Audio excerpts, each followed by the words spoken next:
You might remember this. Coca Cola's slogan once was America's real choice. But that was more than 20 years ago when the United States was a lot friendlier towards businesses. Nowadays, the chief executive of Coca Cola, perhaps the most iconic American brand on the planet, sees China as a more business-friendly environment. He says the country operates like a well-managed company, and it doesn't have the big bureaucracy the United States has with its overregulation, taxation, and political theatrics that ultimately drive businesses, Coca-Cola included, from our shores. Here now to discuss are my freedom fighters, Fox business anchor and my colleague Chris Cotter, radio host and Freedom Watch regular Nancy Skinner, and Lenore Hawkins, Meredith's financial advisor. Chris, are you surprised that the CEO of a company of the magnitude and world renown of Coca-Cola would say, I'd rather make it and I'd rather sell it somewhere other than in the U.S.? Not surprised at all by that, because he isn't the first one to say it. I mean, CEOs have been saying it left and right here over the last few months. He just joins a long line, Judge, and it's because he speaks the truth. I mean, when he talks about things like repatriating dollars into this country, every CEO of a multinational in this country that you speak of says we cannot be taxed again when we're already being taxed overseas. That's keeping our money overseas. He just speaks the truth. Nancy Skinner, would you support a cut in the corporate income tax rate in order to keep these corporations back here and let them make more money and hire more people and sell more products? If corporate tax rates being lowered would do that, Judge, that's not the reason all the manufacturing went overseas. It's because Chinese labor is 75 cents an hour right now, $300 a month. That's the real reason. All these companies have found tax havens, offshore, and loopholes that GE, others aren't even paying any taxes, zero taxes. He wants to get into that market because there's a lot of skinny Chinese, a lot of room for obesity, and a lot of Coke to drink. So, he must be smoking something to say that China is a better place to do business than America. It is. Lenore, do you? It is. He's not smoking anything. Do you accept the premise, the argument that Chris Cutter makes, that our system is broken, that there is no free market here at all, and that notwithstanding the suppression of civil liberties and problems with property ownership with respect to selling goods, with respect to purchasing services, you can do an easier and cheaper job in China than in the United States of America today? Well, clearly, when you have so many CEOs of large Fortune 500 companies talking about how difficult it is to do business here, I don't think they all got together and thought that they'd come up with some great lie about what it is to do business here. We have one of the highest corporate tax rates in the world among the 37 countries, the wealthy countries in the OECD. We have the highest tax rate.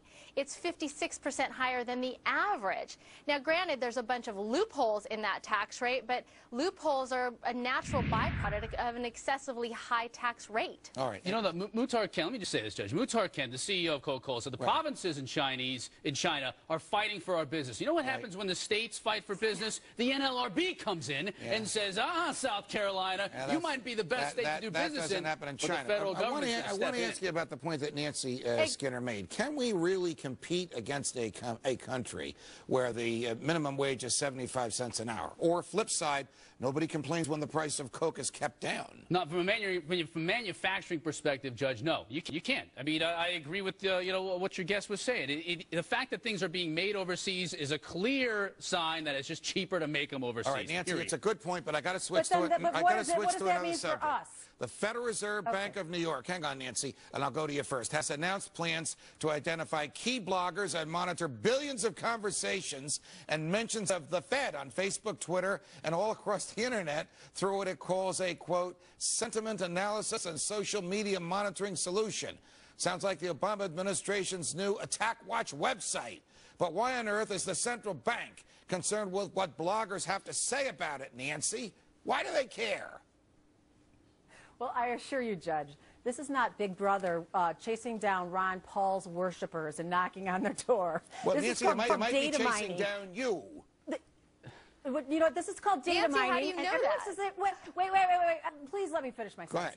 Everybody says they want the government to act more like business. This is what every big corporation is doing, real-time monitoring of sentiment on the Internet to get information, intelligence, so they can change their business model, get that. Everyone's doing it. Why shouldn't the Fed? We want them to be a good, Lenore, better business. Lenore, I don't know if this question is even answerable, but is the Fed a private bank or is it the government?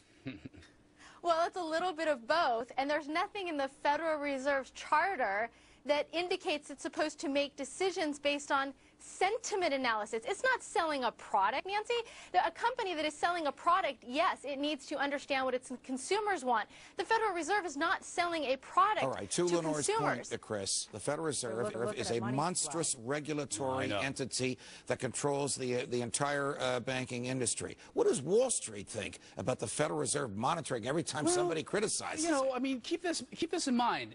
They are economists, okay? And economists do look at sentiment. They look at several different measures of consumer sentiment gauges every single month. So I don't necessarily know that it's such a bad thing that the Fed is doing this. The two things I have are, one, is if they're watching, so what? Everyone's watching, as long as they don't do anything to you, like shut down your website and whatnot. And the second thing is, I don't know if it's such a good use of money. I mean, these are expensive computer programs that they use to mine this data. So I'm not sure if that's such a good use 20 seconds, Nancy. Should the government, whether it's bankers that work for the government or police that work for the government, be monitoring what we say on the internet? It's the new information age. If it improves productivity, efficiency, and you're right, Augusta, they don't come after you personally, then let's move into the Chris next Cotter, Lenore Hawkins, Nancy Skinner, it's a pleasure. Thanks for joining us. Next,